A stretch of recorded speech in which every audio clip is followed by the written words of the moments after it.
Hey guys, I'm just looking at the first row of the Alkane table.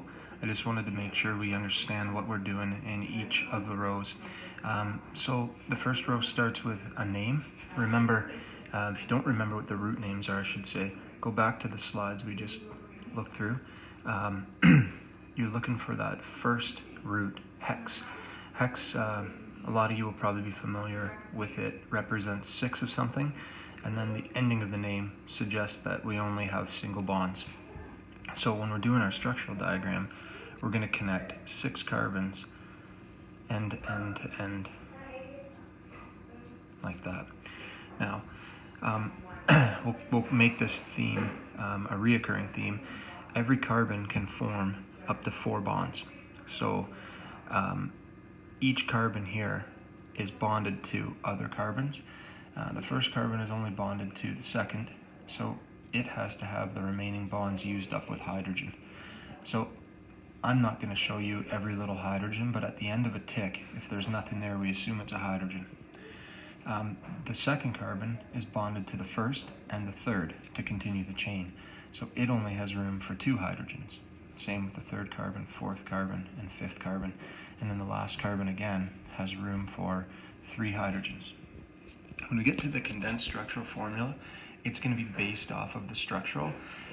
So what it does is it looks at each carbon and shows you what is around that carbon without spreading it around. So I think really this is a way of reducing the amount of space you need when showing a structural diagram, but still indicating how everything's pieced together. So your first carbon in the molecule has 1, 2, 3 hydrogens around it. So we say H3. And then the next carbon has only 2 hydrogens around it because it's bonded to the first and third carbons. The third carbon has 2, fourth carbon has 2, fifth carbon has 2 hydrogens, and last the sixth carbon has 3. So there's your condensed structural diagram for hexane.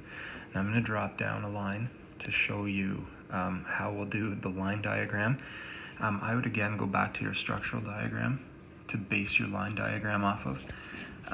In a previous video, I will have shown the bond angles around all of the atoms bonded to a carbon. They're not at 90 degrees like our structural diagram suggests, and the line diagram kind of compensates for that. So a line diagram kind of takes a zigzag effect because it's only showing you the carbon-to-carbon bonds. So from our structural diagram, I'm going to show my first line, which represents a bond between carbon 1 and carbon 2. So it's showing us this bond. And then my next line represents a bond from carbon 2 to carbon 3. And then from carbon 3 to carbon 4, from carbon 4 to carbon 5, from carbon 5 to carbon 6. So this would be our line diagram for hexane. Okay folks, see if you can fill in the rest of the table where you're working from structural to everything else, condensed to everything else, and line to everything else.